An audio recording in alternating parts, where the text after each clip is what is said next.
Isaías capítulo 3. Libro de Isaías capítulo 3. Antes de iniciar vamos a orar para poner en manos de nuestro Señor esta predicación. Bendito Padre, gracias te damos en esta mañana por esta palabra tuya que nos has dejado. Que esto que vamos a escuchar en esta mañana, Señor, pueda caer en corazones dispuestos, en oídos abiertos. Que meditemos en ella y que traiga en nosotros una convicción de que debemos adorarte a ti únicamente. Ayúdanos, Señor, y fortalécenos en nuestra vida espiritual para que lo que hagamos sea siempre únicamente agradarte a ti. Te lo pedimos en el bendito nombre de nuestro Señor y Salvador Jesucristo. Amén. ¿Se ha preguntado usted, hermano, por qué los valores morales se han ido perdiendo? ¿Y por qué los medios de comunicación y los gobiernos se empeñan en promover agendas que destruyen los principios cristianos que son fundamentales para el desarrollo de las familias y de la sociedad entera? Se ha puesto a meditar también en cuáles serán las consecuencias que esto va a traer a la humanidad. La primera pregunta pudiéramos responderla de la siguiente manera: los valores morales se han ido perdiendo porque los gobiernos han tomado la decisión de hacer a un lado a Dios.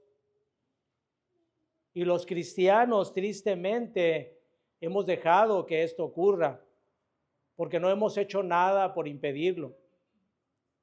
La respuesta a la segunda pregunta sería así: las consecuencias de abandonar a Dios van a traer a la humanidad su completa ruina. Dios nos ha dejado como ejemplo de esto la destrucción del pueblo de Israel en el Antiguo Testamento. Y yo espero, hermanos, que después de meditar en este texto, el Señor forme en nosotros una convicción de la enorme responsabilidad que tenemos como individuos, como familia, como iglesia, para que el nombre de Dios no se siga blasfemando como se ha venido blasfemando. Que nos levantemos valientemente con nuestra voz para decirle al mundo que nosotros amamos a Dios y que de ninguna manera estamos de acuerdo con esos diabólicos planes que el mundo ha venido estableciendo. En la predicación de esta mañana estaremos considerando los capítulos 3 y 4 del libro de Isaías, que nos habla acerca del juicio de Dios que hace en contra del reino de Judá por haberlo rechazado, por haber rechazado al Señor. Pero antes de entrar en el texto, me gustaría hacer una introducción para que podamos entender mejor este pasaje. El pueblo de Israel había sido elegido por Dios como su pueblo amado, como nosotros sabemos. Este ha sido el mayor de los privilegios de toda nación, el que Dios haya escogido al pueblo de Israel como su pueblo amado. El pueblo de Israel, que había unificado a las 12 tribus en la época de David, que había sido próspero, había sido bendecido grandemente por Dios y que continuó unido y siendo bendecido por Dios durante el reinado de Salomón, fue dividido cuando Roboam, su hijo, toma el poder como castigo a la desobediencia de Dios por parte de su padre Salomón. Esta división dio origen a dos reinos: el reino del norte, llamado también Israel o Samaria, y el reino del sur, llamado Judá.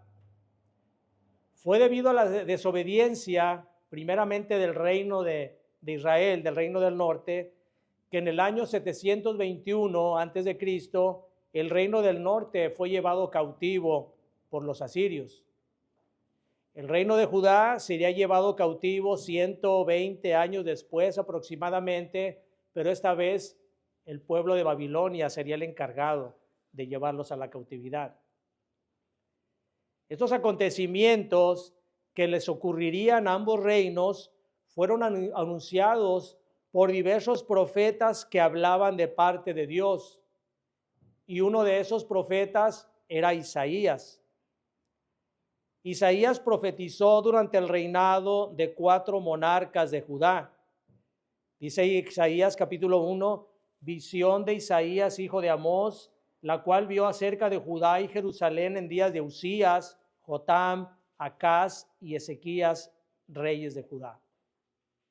A Isaías le tocó entonces profetizar durante 4 reinados en el reino de Judá. Las profecías de Isaías iban dirigidas principalmente al reino de Judá, aunque le tocó una parte también del reino de Israel. Las profecías eran principalmente dirigidas al reino de Judá y se enfocaron primordialmente en el juicio que Dios traería sobre Judá. Aunque hay muchas profecías acerca de eventos futuros, de eventos que todavía aún inclusive no se cumplen, hay profecías que tenemos también él profetizó acerca de la venida de nuestro Señor Jesucristo, del sacrificio, del sufrimiento, pero primordialmente las profecías eran enfocadas en la destrucción del pueblo de Judá, lo que iba a hacer Dios con ellos por haberse apartado de él. Dice el capítulo 1, versículos 2 y 4, dice, oíd cielos y escuchad tu tierra, porque habla Jehová, crié hijos y los engrandecí y ellos se rebelaron contra mí. El buey conoce a su dueño y el asno el pesebre de su señor. Israel no entiende, mi pueblo no tiene conocimiento. Oh gente pecadora, pueblo cargado de maldad, generación de malignos, hijos depravados, dejaron a Jehová, provocaron a ira al Santo de Israel, se volvieron atrás. Isaías también les predicaba llamándolos al arrepentimiento. Dice el versículo 16 al 20 del mismo capítulo 1, dice, lavaos y limpiaos, quitad la iniquidad de vuestras obras de delante de mis ojos, dejad de hacer lo malo, aprended a hacer el bien, buscad el juicio, restituid al agraviado, haced justicia al huérfano, amparad a la viuda. Venid luego, dice Jehová, y estemos a cuenta. Si vuestros pecados fueren como la grana, como la nieve, serán emblanquecidos. Si fueren rojos como el carmesí, vendrán a ser como blanca lana. Si quisiereis y oyereis, comeréis el bien de la tierra. Si no quisiereis y fuereis rebeldes, seréis consumidos a espadas, porque la boca de Jehová lo ha dicho. Los moradores de Judá habían despreciado a Dios siguiendo las costumbres paganas de aquellos pueblos con los cuales se habían relacionado. Costumbres relacionadas con el espiritismo y la hechicería. Se habían vuelto avaros y ambiciosos y su deseo estaba únicamente en los bienes que adquirían. Además, lo más grave era que habían cambiado el culto y la adoración al único Dios verdadero y la habían cambiado adorando ídolos de madera, de oro y de plata, ante quienes se inclinaban, dice la Escritura, violando los mandamientos de Dios. Dice el versículo 6 y el 8, ciertamente tú has dejado tu pueblo, la casa de Jacob, porque están llenos de costumbres traídas del oriente y de agoreros, como los filisteos, y pactan con hijos de extranjeros. Su tierra está llena de plata y oro, sus tesoros no tienen fin. También está su tierra llena de caballos y sus carros son innumerables. Esto habla de la riqueza en la cual se enfocaban ellos. Y dice el versículo 8, además su tierra está llena de ídolos y se han arrodillado ante la obra de sus manos y ante lo que fabricaron sus dedos. Y es por eso que Isaías les da esta profecía acerca del juicio de Dios que no tardaría en llegarles. Vamos ahora sí, hermanos, a nuestro texto del día de hoy y vamos a leer únicamente, aunque vamos a considerar todo el capítulo 3 y 4, vamos a considerar únicamente los primeros 12 versículos Dice así: porque he aquí que el Señor Jehová de los ejércitos quita de Jerusalén y de Judá al sustentador y al fuerte, todo sustento de pan y todo socorro de agua, el valiente y el hombre de guerra, el juez y el profeta, el adivino y el anciano, el capitán de 50 y el hombre de respeto, el consejero, el artífice excelente y el hábil orador. Y les pondré jóvenes por príncipes y muchachos serán sus señores. Y el pueblo se hará violencia unos a otros, cada cual contra su vecino. El joven se levantará contra el anciano y el villano contra el noble. Cuando alguno tomare de la mano de su hermano, de la familia de su padre, y le dijere: tú tienes vestido, tú serás nuestro príncipe, y toma en tus manos esta ruina, él jurará aquel día diciendo: no tomaré este cuidado, porque en mi casa ni hay pan ni qué vestir. No me hagáis príncipe del pueblo. Pues arruinada está Jerusalén y Judá ha caído, porque la lengua de ellos y sus obras han sido contra Jehová para irritar los ojos de su majestad. La apariencia de sus rostros testifica contra ellos, porque como Sodoma publican su pecado, no lo disimulan. Ay del alma de ellos, porque amontonaron mal para sí. Decida al justo que le irá bien, porque comerá de los frutos de sus manos. Mas ay del impío, porque mal le irá, porque según las obras de sus manos le será pagado. Los opresores de mi pueblo son muchachos, y mujeres se enseñorearon del pueblo. Pueblo mío, los que te guían te engañan y tuercen el curso de tus caminos. La profecía sobre el juicio de Dios, que se cumpliría plenamente con la invasión de los babilonios, inicia anunciándoles una hambruna. El pueblo iba a sufrir una hambruna de tal dimensión que las cosas que se verían en ese tiempo serían de un horror inimaginable. Dice el versículo 1: porque he aquí el Señor Jehová de los ejércitos quita de Jerusalén y de Judá al sustentador y al fuerte, todo sustento de pan y todo socorro de agua. El profeta Jeremías, en su libro de Lamentaciones, nos narra algunos de estos casos crueles, horrorosos que se verían en esta hambruna. Dice Lamentaciones 4:4: la lengua del niño de pecho se pegó a su paladar por la sed. Los pequeñuelos pidieron pan y no hubo quien se lo repartiese. Ahí mismo Lamentaciones 4:10 dice: las manos de mujeres piadosas cocieron a sus hijos, sus propios hijos les sirvieron de comida en el día del quebrantamiento de la hija de mi pueblo. Durante el asedio de Babilonia a la ciudad de Jerusalén, que duró aproximadamente 18 meses, Dios quitó todo proveedor de alimento, tal como la profecía le decía. Nadie podía entrar a la ciudad y por eso los hombres y las mujeres cometían actos tan perturbadores como en el canibalismo sobre sus propios hijos.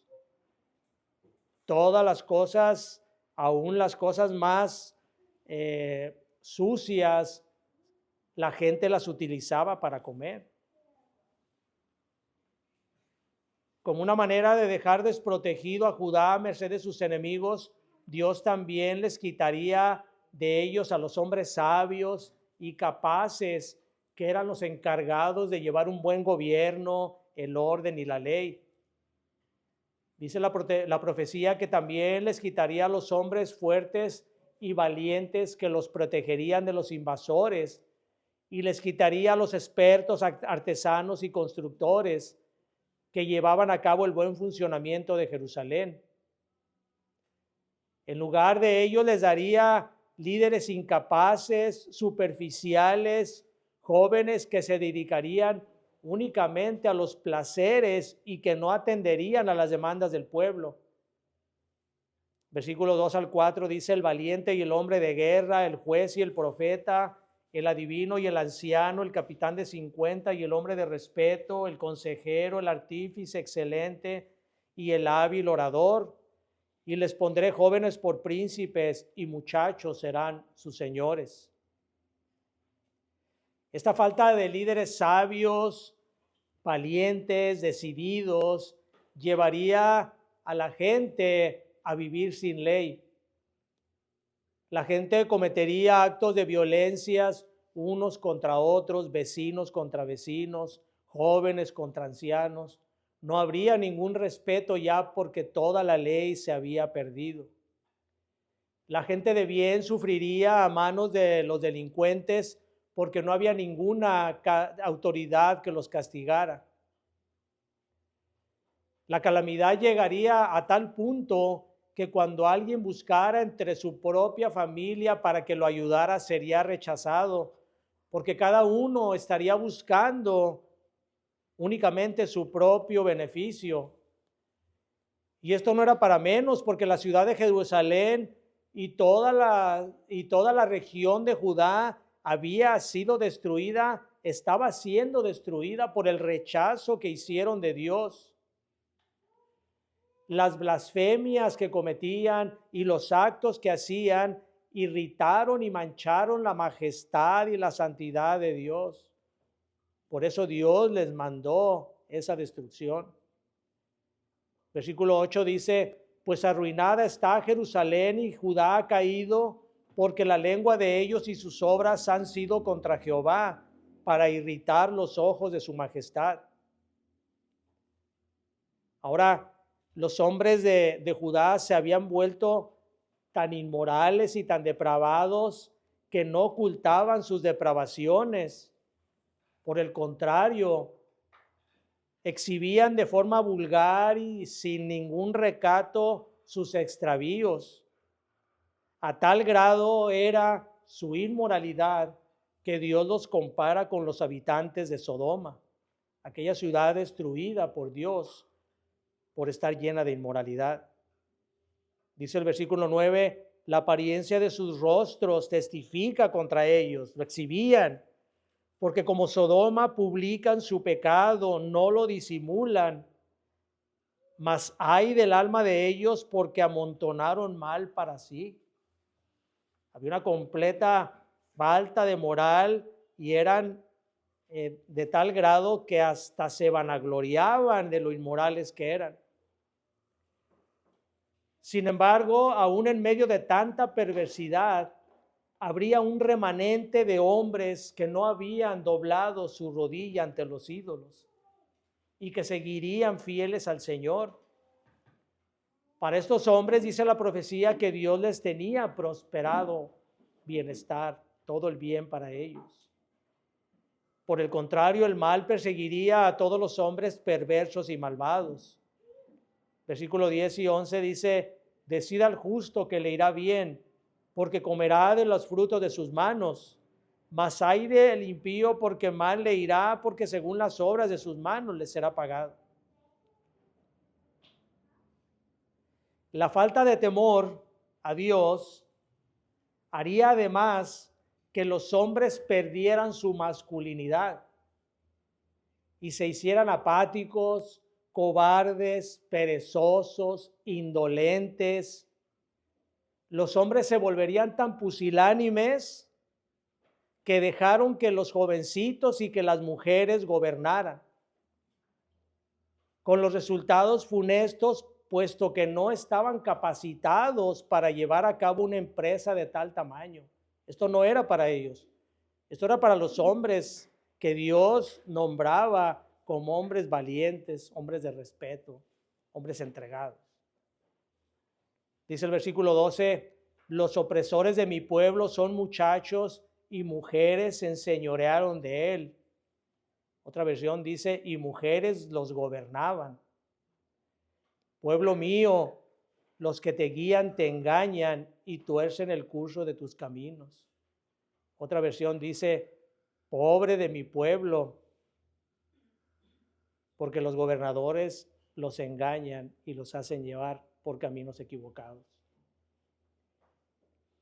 Las mujeres perderían toda moralidad, se harían vanidosas y soberbias, coquetearían sin ningún pudor, Se vestirían y adornarían de manera tan vulgar y llamativamente y caminarían, como dice una versión, contoneando su cuerpo, buscando llamar la atención de las miradas lascivas de los hombres. Dice el versículo 16, asimismo dice Jehová, por cuanto las hijas de Sión se ensoberbecen y andan con cuello erguido y con ojos desvergonzados. Cuando andan van danzando y haciendo son con los pies. Esto se refería más adelante, versículos, nos dice aquí en la escritura, esto se refería a que las mujeres caminaban, como dice la otra versión, contoneando su cuerpo, meneándose. Dice, iban danzando, dando pasos cortos. Las mujeres acostumbraban a traer pulseritas en los tobillos para hacer ruido, y entonces daban pasos cortitos contoneándose para ir haciendo ruido con los pies, lo cual hacía que los hombres que ya sabían voltearan a verlas de manera lasciva, y esto a ellas les agradaba. Había una tal inmoralidad en ellas que buscaban, dice, como dice aquí, dice, con cuello erguido, dice, andan danzando y haciendo son con los pies. Pero el Señor castigaría su inmoralidad con enfermedades que pudrirían sus carnes y despedirían olores fétidos. Las castigaría con pobreza, con esclavitud. Sus opresores les marcarían la cara como señal de pertenencia.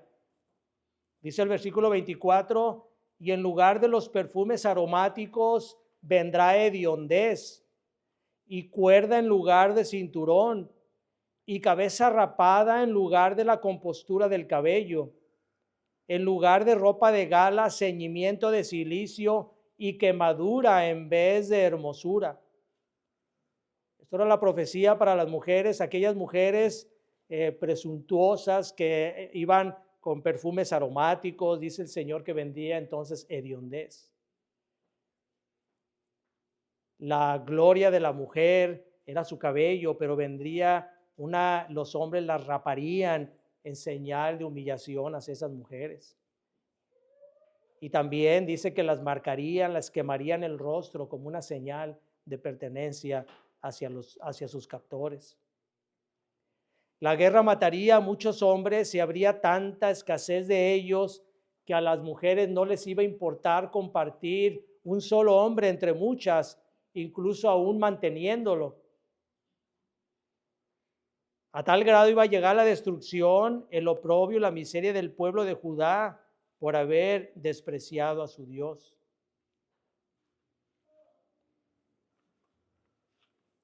Este pasaje, hermanos, de Isaías nos debe de traer a nosotros una enseñanza para nuestro tiempo. Las naciones que en otro tiempo fueron caracterizadas por ser países cristianos han despreciado a Dios.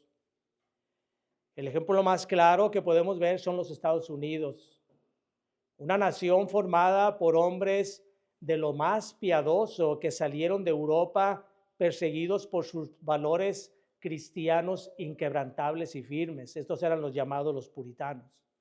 Los Estados Unidos se formaron por esos hombres. Las leyes de los Estados Unidos fueron basadas en los mandamientos de Dios, pero no solo se basaban en ellos, sino que se esforzaban en cumplirlos. Los padres de la patria norteamericana eran nobles, eran hombres nobles, honestos, temerosos de Dios. Ellos fundaron una nación sobre la roca que es Cristo, sobre la Biblia, sobre los valores y sobre los preceptos cristianos. Dios era su guía, su aspiración era vivir en paz y sirviendo a su Creador. El 4 de julio de 1776 escribieron la Declaración de Independencia y en ellos reconocían que Dios era el Creador y sobre esas bases aspiraban a un país lleno de libertades, las cuales Dios les había concedido a todos los seres humanos. Muchos de esos hombres hablaron o escribieron a favor de que la nación se fundara y se dejara guiar por Dios. Uno de esos hombres, llamado Benjamin Franklin, hemos escuchado hablar de él, considerado como uno de los padres fundadores de los Estados Unidos, al hablar sobre la importancia de encomendar a Dios el destino de su nación, se expresó de la siguiente manera y dice: he vivido, Señor, desde hace mucho tiempo, y cuanto más vivo, las pruebas más convincentes veo de esta verdad, que Dios gobierna los asuntos de los hombres, y si un gorrión no puede caer al suelo sin su aviso, ¿será probable que un imperio pueda levantarse sin su ayuda? Hoy en día, tristemente, este país ha abandonado a Dios. La Biblia, que era leída en todas las escuelas, que se juraba sobre ella en los asuntos que se trataban en las cortes, ahora está siendo prohibida en todos los lugares públicos. Y el resultado de todo esto es que los Estados Unidos es un país en decadencia. Va en decadencia moral, y eso lo va a llevar a ser un país destruido. Pero esto no solo está pasando en ese país, también pasa en nuestro país. En México también pasa. Aunque México no tuvo el privilegio de fundarse sobre bases bíblicas porque recibimos un evangelio diluido, sin embargo, existían ciertos valores cristianos que moldaban a la familia y a la sociedad. Pero la falta de las bases bíblicas sólidas que nos llevarían a tener un temor reverente a Dios no nos fueron llegadas porque nosotros heredamos una religión traída por los españoles, una religión con un evangelio diluido y mezclada con las religiones paganas de los nativos de aquí, de la región. Esto llevó a que nuestro país fuera un país y sea un país idólatra y además cargado de misticismo. Aquí en México se fabrican ídolos de cualquier cosa y la gente los adora. La religión tradicional está llena de ellos. Incluso llegan a tal punto la adoración a los ídolos que se adora a seres tan oscuros como la propia muerte. Aquella enemiga de Cristo a quien Cristo venció en la resurrección. Se consultan brujos, adivinos, horóscopos, cuando saben que Dios repudia todo esto. Y en el Antiguo Testamento se mandaba a que se apedrearan a estas personas. La gente se cuelga amuletos, talismanes, reliquias y confían en ellos como si ellos tuvieran poder para ayudarles. Y todo eso, hermanos, todo eso enoja a Dios. Isaías 2, 8 y 9 ya vimos, dice: además su tierra está llena de ídolos y se han arrodillado ante la obra de sus manos y ante lo que fabricaron sus dedos. Y se ha inclinado el hombre y el varón se ha humillado, por tanto no los perdones. Más que cualquier otra cosa, Dios desprecia, aborrece la idolatría. Y aborrece la idolatría porque le quita la honra al único que merece la honra, que es Dios. Como ya vimos en la profecía, el Señor dice que traerá hambre sobre aquellas naciones que lo abandonan. Y quizá usted, hermano, vea las noticias y se dé cuenta de la sequía tan extrema que está ocurriendo en nuestro país y en muchas partes del mundo. En las noticias aparecen imágenes de cómo se secan los ríos, se secan los lagos. Y quizá ahorita esto no se le dé la debida importancia, o nosotros no le demos la importancia porque nosotros no vemos el problema tan cerca como las personas de allá, de aquellas regiones. Pero tenga por cierto, hermano, que va a haber hambre, porque hay un juicio de Dios sobre cada país impío. Ahora quiero hacer constar que yo no soy fatalista, ni tampoco, mucho menos, soy profeta. Únicamente lo que estoy haciendo es un exégesis de lo que Dios hizo con Judá y lo estoy aplicando a nuestro tiempo y en especial a nuestro país. Debemos de prestar atención a que aquellas profecías pueden ser aplicadas y son aplicadas para nosotros. Dios es el mismo ayer, hoy y siempre. Y los castigos que Dios hacía sobre los pueblos impíos, los sigue haciendo y los va a seguir haciendo sobre aquellos pueblos que se apartan de Él. Dios también está quitando de nuestro país a los hombres sabios, justos, fuertes y patriotas que en algún momento llegaron a gobernar con honor y con respeto hacia sus gobernantes. Y los ha estado cambiando por jóvenes carentes de todo principio, jóvenes que únicamente les gusta la fama, les gusta salir en las redes sociales y cuya lealtad es únicamente hacia su bienestar, su vanagloria. Y todo ello lo anuncian con simplicidad en las redes sociales. Vemos también, hermanos, cómo la violencia no tiene freno en nuestro país. Ya no hay cordialidad entre los vecinos. Los jóvenes perdieron el respeto hacia sus mayores y los agreden sin ninguna consideración. No hay respeto entre los jóvenes. El hombre de bien es constantemente atacado por los delincuentes. Vean las noticias, hermanos. El hombre de bien ya no puede salir de su casa, ya tiene que estar protegido porque la delincuencia se ha adueñado del país. Además, la moralidad está devaluada en nuestra sociedad. A lo malo llaman bueno y a lo bueno le llaman malo. Un cristiano puede ser golpeado en la calle mientras predica el evangelio por alguien que lo acusa de homofóbico y no pasa nada. Incluso el cristiano agredido puede ser llevado a la cárcel. Un grupo de manifestantes feministas puede incendiar, destruir, pintar comercios, monumentos, insultar o golpear hombres que se crucen a su paso.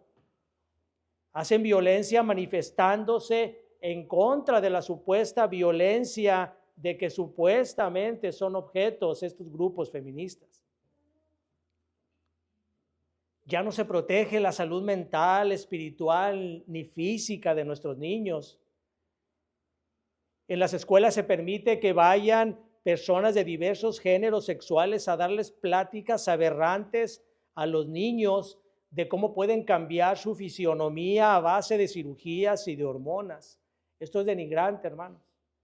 Niños que todavía ni siquiera tienen la capacidad de discernir por ellos mismos son influenciados para que cometan en sus propios cuerpos actos que les van a traer problemas.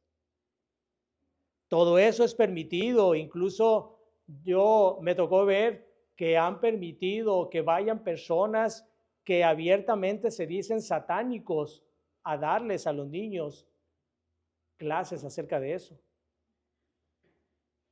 Sin embargo, está estrictamente prohibido que alguien les lea la Biblia. Eso no puede ser. No hay políticos, al menos no en funciones en México, que aboguen por el derecho a la vida. Y es por eso que las leyes para permitir el aborto son aprobadas de forma tan rápida en nuestro país, porque no hay nadie que se interponga a esas agendas perniciosas que ha dado el mundo globalista. Tampoco hay políticos que defiendan abiertamente el derecho de matrimonio solamente entre un hombre y una mujer. Y en la mayoría de los estados ya se aprobó el matrimonio entre personas del mismo sexo, porque no hay ninguno político que defienda abiertamente el derecho al matrimonio entre un hombre y una mujer. Descaradamente y sin pudor, los sodomitas se exponen y son expuestos por todos los medios como si ellos fueran los poseedores de la verdad. Las redes sociales, las televisoras, el cine y cualquier medio de entretenimiento promueven sus actos libremente y sin pudor. Y hay de aquel que se atreve a emitir un juicio porque es censurado inmediatamente. En la televisora se ven casos en que si alguien de ahí mismo emite algún juicio en contra de ellos, es obligado a pedir perdón. De otra manera no puede volver a aparecer en los medios de comunicación. Y el hombre es tan vanidoso que prefiere hacer eso. Prefiere traicionar sus valores para hacerse famoso que defender aquellos valores que Dios nos ha dado.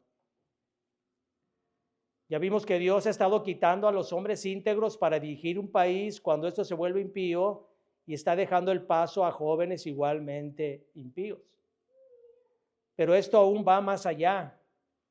Como les decía, los hombres se han vuelto tan pusilánimes, esto quiere decir sin valor, sin compromiso, que ahora son las mujeres las que gobiernan. Estamos en temporada de elecciones para escoger al próximo presidente de México, todos lo saben. Y el próximo presidente, si Dios no dispone otra cosa, va a ser una mujer. Y la mayoría de los estados también serán gobernados por mujeres. Ahora, las mujeres y los hombres somos iguales. Dios nos hizo iguales, con la misma capacidad intelectual, misma inteligencia. Yo a veces incluso veo que las mujeres son más inteligentes que los hombres.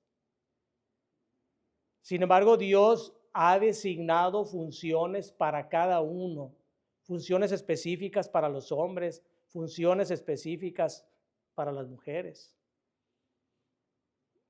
Y el que una mujer gobierne a los hombres está claramente especificado en la Biblia que no debe de ser así. Ahora, hermanos, mientras elaboraba este sermón, me puse a meditar hay una frase aquí en México, un eslogan que sacó el Instituto Electoral que decía, tu voto es secreto. Si alguien te pregunta, ¿por quién vas a votar? Tu voto es secreto. Sin embargo, quiero decirle, hermanos, que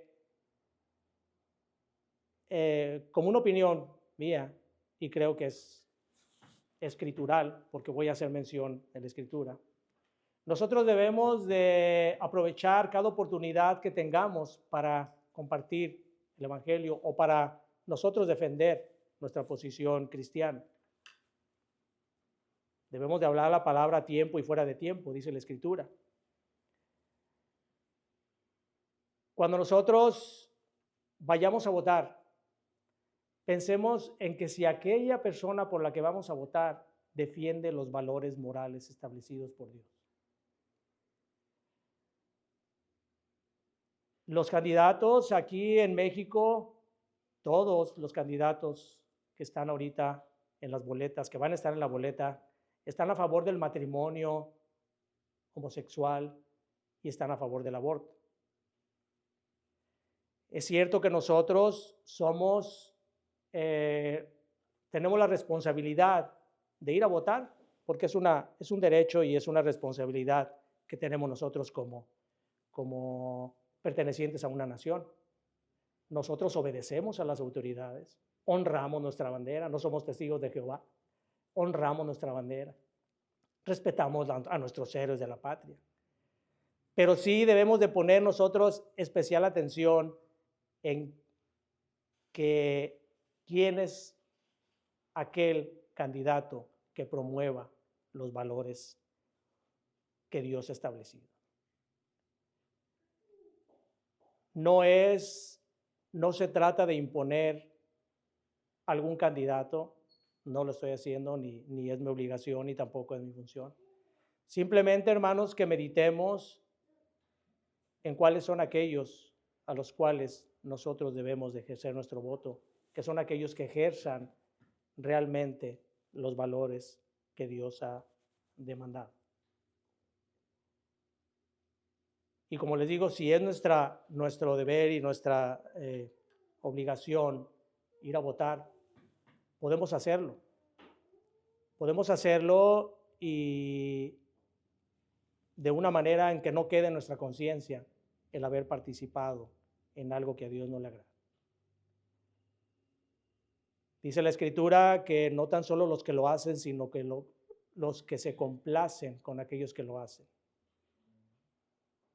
Si usted tiene en mente algún hombre que promueva los valores morales, que en algún momento algún hombre público que promueva esos valores morales, puede ponerlo, aunque no aparezca en la boleta, puede ponerlo, yo voto por esta persona porque promueve los valores morales de Dios. Hágalo. Pero eso es únicamente de usted y de su corazón y de su conciencia. Ahora, hermanos, con esto que hemos considerado y a la luz del pasaje de Isaías, no puede haber ninguna coincidencia. Esto es un juicio de Dios hacia una nación impía, porque la realidad es que nuestro país se encuentra apartado de Dios. A mí la verdad no me extraña lo que está pasando con nuestro país. Me extraña que no esté pasando algo más. Y esto nos debería de mover y debería de mover a la gente a temer a Dios. Pero esta profecía no se queda así porque Dios siempre es misericordioso. Dios es grande en misericordia. A pesar de lo lúgubre y sombrío que se vea esto, no todo está perdido porque Dios siempre nos da una esperanza y esa esperanza es Cristo. Después de darle las malas noticias a Judá, Isaías les profetizó de la llegada del renuevo de Jehová, la llegada del Salvador de la nación. Isaías 4, versículos 2 y 3 dice: en aquel tiempo el renuevo de Jehová será para hermosura y gloria, y el fruto de la tierra para grandeza y honra a los sobrevivientes de Israel. Y acontecerá que el que quedare en Sión y el que fuere dejado en Jerusalén será llamado santo, todos los que en Jerusalén estén registrados entre los vivientes. Para Judá había esperanza después del exilio de Babilonia. Después de que Judá fuera limpiada por el juicio, saldría un renuevo de parte de Dios que traería la esperanza de vida nueva. Y ese renuevo sería Cristo. Dice Jeremías 23:5, he aquí vienen días, dice Jehová, en que levantaré a David renuevo justo y reinará como rey, el cual será dichoso y hará juicio y justicia en la tierra. En Zacarías es llamado un siervo y renuevo. Zacarías 3:8 dice, he aquí yo traigo a mi siervo el renuevo. De la misma manera, esa esperanza de restauración profetizada a Judá también es para nosotros. Cristo es la salvación de toda nación. Y no solo debemos aplicar esta enseñanza de manera colectiva, como nación, como país, sino que debemos aplicarla también a nosotros como forma personal.